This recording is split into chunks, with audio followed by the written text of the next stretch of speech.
السلام علیکم رحمۃ اللہ وبرکاتہ۔ آن لائن تعلیمی دنیا میں آپ کا خیر مقدم ہے۔ میں محمد احتشام الاسلام نشتر آپ کی تعلیمی رہنمائی ایجوکیشنل گائیڈنس کے لیے آپ کی خدمت میں حاضر ہوں۔ کمپوزٹ اردو 10ویں جماعت کے لیے باغ اردو کے تدریسی سلسلے کے پہلے حصے میں ہم آج پڑھیں گے سبق نمبر 1، حضرت عمر بن عبدالعزیز رحمۃ اللہ علیہ۔ پہلی بات سے ہم اپنے اس سبق کا آغاز کرتے ہیں۔ حضرت عمر بن خطاب رضی اللہ عنہ مسلمانوں کے دوسرے خلیفہ تھے۔ چوتھے خلیفہ حضرت علی رضی اللہ عنہ کے بعد خلافت راشدہ کا دور ختم ہوا اور خاندانی خلافت شروع ہوئی۔ یہاں پر ایک بات واضح کر دینا چاہتا ہوں کہ خلافت راشدہ میں 4 خلفاء مشہور ہیں، جس میں پہلے خلیفہ ہے حضرت ابوبکر صدیق رضی اللہ عنہ، دوسرے خلیفہ ہے حضرت عمر فاروق رضی اللہ عنہ، تیسرے خلیفہ ہے حضرت عثمان رضی اللہ عنہ، چوتھے خلیفہ ہے حضرت علی رضی اللہ عنہ۔ یہاں پر کچھ مورخین نے، کچھ ہسٹری رائٹرز نے 5ویں خلیفہ کا بھی ذکر کیا ہے، اور وہ ہے حضرت حسن بن علی رضی اللہ عنہ، جنہوں نے قریباً 6 مہینے تک خلافت کی، اور اس کے بعد میں حضرت امیر معاویہ رضی اللہ عنہ کے حق میں اپنی خلافت سے دستبردار ہو گئے، اور حضرت امیر معاویہ رضی اللہ عنہ کو انہوں نے اپنا خلیفہ مان لیا۔ اور پھر حضرت امیر معاویہ رضی اللہ عنہ کے بعد میں خلافت راشدہ جو ہے یہ خاندانی خلافت میں تبدیل ہو گئی۔ اب دیکھیں، ان میں بنو امیہ کے اموی اور بنو عباس کے عباسی خلیفہ مشہور ہیں۔ خاندانی خلافت کے اندر پہلی خاندانی خلافت بنو امیہ کی خلافت تھی۔ حضرت امیر معاویہ رضی اللہ عنہ جو ہیں تو وہ ان کے خاندان کا نام بنو امیہ تھا، اس لیے ان کے خاندان سے جتنے بھی خلیفہ ہوئے وہ اموی خلیفہ ہوئے۔ اور اموی خلافت کے بعد میں حضرت محمد صلی اللہ علیہ وسلم کے جو چاچا ہے حضرت عباس رضی اللہ عنہ، تو ان کی اولاد میں جب خلافت ٹرانسفر ہوئی اور یہ خلیفہ بنے، تو ان کے خاندان کو عباسی خاندان کے خلفاء کو عباسی خلیفہ کہتے ہیں۔ یہاں پر کتاب میں ایک تھوڑی سی غلطی ہے جس کے طرف میں توجہ دلانا چاہتا ہوں۔ کتاب میں لکھا ہے پہلی بات میں کہ عباسیوں میں ایک ایسے خلیفہ گزرے ہیں جنہوں نے حضرت عمر بن خطاب رضی اللہ عنہ کی یاد تازہ کر دی۔ آپ لوگوں کو بتاتا چلوں کہ حضرت عمر بن عبدالعزیز رحمۃ اللہ علیہ یہ عباسی خلیفہ نہیں تھے بلکہ اموی خلیفہ تھے، اور ان کا جو نمبر ہے یہ 13واں نمبر آتا ہے، خلافت راشدہ سے لے کر 13ویں نمبر پہ آتے ہیں۔ یہاں پر میں آپ کو اس کی سیریز بھی بتا دیتا ہوں، ان کی ترتیب بھی بتا دیتا ہوں۔ پہلے خلیفہ ہے حضرت ابوبکر صدیق رضی اللہ عنہ، دوسرے ہے حضرت عمر فاروق رضی اللہ عنہ، تیسرے ہے حضرت عثمان رضی اللہ عنہ، چوتھے ہیں حضرت علی رضی اللہ عنہ۔ حضرت علی رضی اللہ عنہ کے بعد میں 5ویں جو تھے حضرت حسن بن علی رضی اللہ عنہ۔ ان کے بعد میں امیر معاویہ رضی اللہ عنہ۔ امیر معاویہ رضی اللہ عنہ کے بعد میں یزید بن معاویہ کے بعد میں معاویہ بن یزید، اور پھر اس کے بعد میں مروان بن حکم، اور مروان بن حکم کے بعد میں ان کے بیٹے عبد الملک بن مروان، پھر اس کے بعد میں ان کے بیٹے ولید بن عبد الملک، پھر ولید بن عبد الملک کے بعد میں ان کے بھائی سلیمان بن عبد الملک، اور سلیمان بن عبد الملک کے بعد میں ویسے ہونا تو یہ چاہیے تھا کہ ان کے سگے بھائی ہشام بن عبد الملک ہونا چاہیے تھا، لیکن سلیمان بن عبد الملک نے جو خلافت ہے وہ حضرت عمر بن عبدالعزیز رحمۃ اللہ علیہ کو دی، کیونکہ وہ تقوی پرہیزگاری کے اندر بہت آگے تھے اور خلافت کے صحیح حقدار تھے۔ تو 13واں نمبر حضرت عمر بن عبدالعزیز رحمۃ اللہ علیہ کا آتا ہے، اور انہوں نے خلافت میں، اپنی مختصر خلافت میں حضرت عمر رضی اللہ عنہ کی جو یاد ہے اس کو تازہ کر دیا۔ اتفاق کی بات یہ ہے کہ ان کا نام بھی عمر ہی تھا، دنیا انہیں عمر بن عبدالعزیز رحمۃ اللہ علیہ کے نام سے جانتی ہیں۔ یہاں ایک بات اور واضح کر دوں کہ انہیں عمر ثانی بھی کہا جاتا ہے، کیونکہ انہوں نے خلافت راشدہ کی جو یاد ہے اس کو تازہ کر دیا تھا۔ یہ سبق انہی کی سیرت پر روشنی ڈالتا ہے۔ آئیے اب ہم دیکھتے ہیں جان پہچان۔ ڈاکٹر محمد شرف الدین ساحل 2 اگست 1949 کو ناگپور میں پیدا ہوئے۔ اردو، فارسی اور عربی میں MA کی ڈگریاں حاصل کرنے کے بعد انہوں نے 2 مرتبہ PhD کی ڈگریاں حاصل کی، یعنی 2 مرتبہ انہوں نے PhD کی ڈگریاں جو ہے حاصل کی ہے مختلف تعلیمی اداروں۔ اب یہاں پر جو لفظ استعمال کیا گیا ہے تعلیمی اداروں، تعلیمی ادارہ کہتے ہیں ایجوکیشنل انسٹیٹیوشن کو۔ مختلف تعلیمی اداروں میں تدریس کے فرائض انجام دیے، مطلب تدریس کہتے ہیں ٹیچنگ کو، انہوں نے مختلف تعلیمی اداروں کے اندر تدریس کے فرائض انجام دیے۔ انہوں نے تحقیق، تنقید، شاعری جیسی اصناف اور زبان و ادب کی تاریخ میں بہت کام کیا ہے۔ اب لفظ استعمال کیا گیا تحقیق۔ تحقیق کو آپ انگریزی میں ریسرچ کہتے ہیں، جس کو آپ ہندی کے اندر مراٹھی میں سنشودھن بھی کہتے ہیں۔ تنقید، تنقید جو لفظ ہے اس کو انگریزی کے اندر کرٹیسزم کہتے ہیں۔ یہاں پر جو فن پارہ ہے، مطلب جو ادب کے اسباق ہیں، چاہے وہ کچھ بھی تحریر ہو لکھی ہوئی، ان کے اندر ان کو پڑھنا غور سے، ان کی خوبیاں اور خامیوں کو الگ کرنا اور پھر اس کے اوپر اپنی رائے دینا، اسے کہتے ہیں تنقید۔ شاعری آپ جانتے ہیں پوئٹری سیکشن جیسی اصناف۔ اب یہاں پر دیکھیں لفظ استعمال کیا گیا اصناف۔ اصناف دراصل صنف کی جمع ہے۔ صنف کہتے ہیں یعنی حصہ نظم کی کسی ایک ذیلی قسم کو، جس کو آپ سب ٹائپ آف پوئٹری سیکشن کہہ سکتے ہیں، یا حصہ نثر کی ذیلی قسم جس کو آپ سب ٹائپ آف پروز سیکشن کہہ سکتے ہیں۔ تو یہ واحد ہے صنف، اور اصناف یہاں پر جو موجود ہے یہ جمع ہے۔ اصناف اور زبان و ادب، زبان لینگویج، ادب اس کو آپ لٹریچر کہتے ہیں، اس کی تاریخ میں انہوں نے بہت اہم کام کیا ہے۔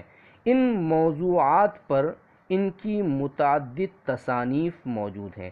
ان موضوعات، اب دیکھیں لفظ موضوعات استعمال کیا گیا، موضوعات جو ہے یہ بھی جمع ہے، پلورل ہے، اور اس کی واحد ہے موضوع۔ موضوع کہتے ہیں ٹاپک کو، اور موضوعات کہتے ہیں ٹاپکس کو۔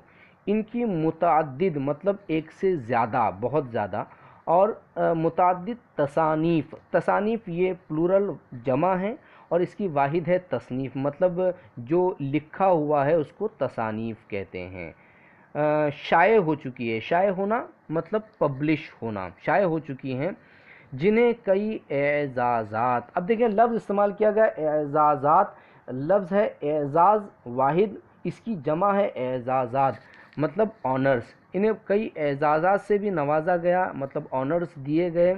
تازگی بچوں کے لیے لکھی گئی ان کی نظموں کا مجموعہ ہے۔ اب یہاں سے ہم سبق شروع کرتے ہیں۔ حضرت عمر بن عبدالعزیز رحمۃ اللہ علیہ مسلمانوں کے مشہور خلیفہ ہیں، کیونکہ ان کی خلافت کی جو خوبیاں ہیں وہ ہم آگے دیکھیں گے، کیوں مشہور ہے یہ بھی دیکھیں گے۔ مسلمانوں کے مشہور خلیفہ ہیں۔ خلیفہ بننے سے پہلے وہ بڑی شان و شوکت کی زندگی گزارتے تھے۔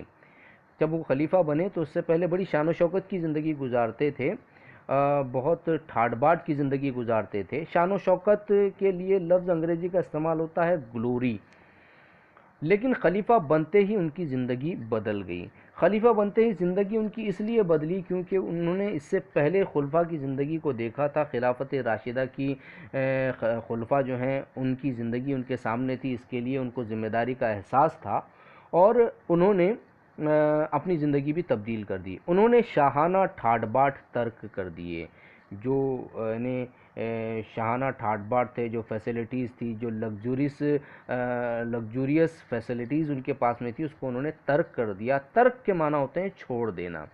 اپنے سارے قیمتی لباس اور سامان اور بیوی کے زیورات بیت المال میں داخل کر دیے۔ اب یہاں پر لفظ استعمال کیا گیا بیت المال۔ بیت المال کہتے ہیں اسلامی حکومت کا خزانہ،